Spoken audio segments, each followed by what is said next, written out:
Jadi kali ini mumpung gua lagi gabut dan gak ada kerjaan, mari kita membahas sesuatu yang gak berbobot. Gua pengen sedikit membahas mengenai meledaknya populasi wibu di Indonesia. Khususnya buat yang di Indo aja sih, dan video ini cuma buat hepan aja. Jadi dengan bertambahnya populasi wibu di Indonesia, apa aja dampak positif dan negatifnya? Jadi gua bakal membahasnya di kesempatan kali ini. Tapi gua bakal menceritakan dulu sedikit sejarahnya yang terjadi di dunia anime akhir-akhir ini.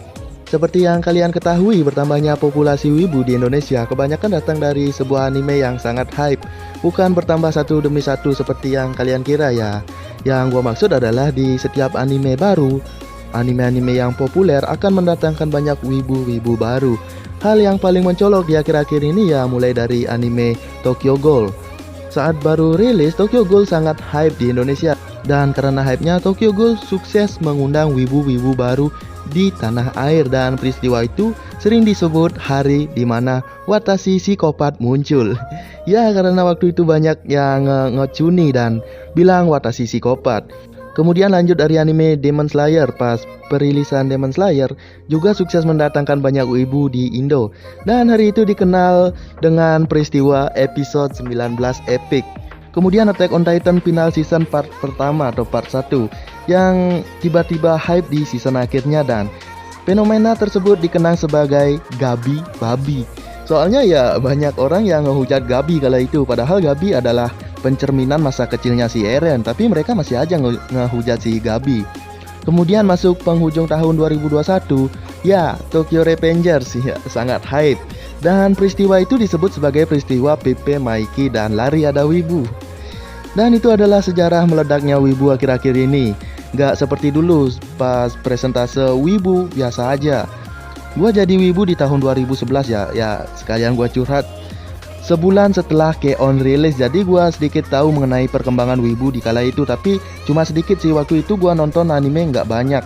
Karena seperti yang kalian tahu, di zaman gua nonton anime itu, internet masih sulit diakses di tempat gua, nggak seperti sekarang langsung akses lewat handphone. Di zaman itu lu harus pergi ke warnet dulu dan ya ngeluarin duit lah pokoknya buat bayar sewa warnet. Dan kalau masalah anime yang pertama ditonton, rata-rata orang seumuran gua sudah pasti anime pertama yang ditonton yaitu ada One Piece, Naruto, Inuyasha, Dragon Ball, Tsubasa, Ninja Hattori, Doraemon, Conan, terus apalagi ya.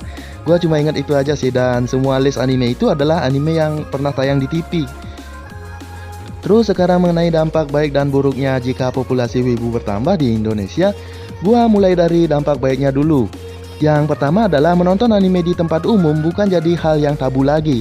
Gak seperti dulu ketika lu nonton anime di tongkrongan, ada beberapa orang yang pasti bakal ngatain lu kayak bocah, udah gede nonton kartun. Terus yang kedua, dengan bertambahnya wibu di Indonesia, lapangan pekerjaan baru juga muncul loh. Tanpa kalian sadari, itu adalah sesuatu yang sangat bagus menurut gua. Kalau lu masih bilang wibu itu nggak guna, ya lu masih bener.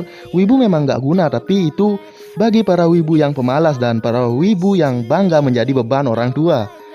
Tapi kalau wibu yang cerdas dan memiliki bakat, mereka bisa menjadikan hobinya menjadi sebuah pekerjaan. Dan di luar sana sudah banyak ada contoh-contoh wibu yang sukses. Contohnya ada VTuber Indonesia, reviewer anime, pembuat event-event Jepangan, sampai bapak-bapak yang jualan kaos Sagiri pun juga diuntungkan. Kalau di Indonesia nggak ada wibu, maka hal-hal tersebut juga nggak bakalan ada peminatnya. Lu jangan remehin hal ini, soalnya ya VTuber Indonesia sekarang udah mulai diakui di negara Jepang atau di negara terciptanya anime. Dan nantinya nggak menutup kemungkinan sih kalau di Indo bakal muncul produser-produser atau studio yang bakal bikin anime, dan itu di saat itu orang-orang yang berbakat bisa menunjukkan bakat mereka di sana, atau bakat mereka yang terpendam, mungkin mereka ingin menjadi sebuah animator yang sukses. Dan sisi negatif dari bertambahnya wibu di Indonesia, bakal muncul beberapa fandom toksik yang merasa selalu benar dan mementingkan diri sendiri, bukannya mensupport tapi mereka malah menjatuhkan. Wah, scene ini pakai CG, langsung spam bintang 1. Biar apa sinjir? Biar apa? Biar lu dikira pahlawan? Ya enggak juga, lu itu dianggap bodoh aja. Karena lu konsumen, tidak ada salahnya lu mengkritik, tapi bedakan dong mana yang mengkritik dan mana yang ngebacot. Gua nggak mau kayak kejadian kemarin itu terulang lagi. Kayak di anime Hige Hero. Kalian nggak puas dengan animenya tapi malah ngehujat siunya. Stop dulu sampai di situ. Itu adalah tindakan yang bodoh menurut gua. Yang kedua ya bakal rame oknum-oknum pembajakan anime di Indonesia. Soalnya di setiap tahunnya pasti ada aja yang membajak anime, tapi ya mau gimana lagi. Soalnya hukum di Jepang itu tidak berlaku di Indonesia dan masih banyak orang yang nonton anime bajakan.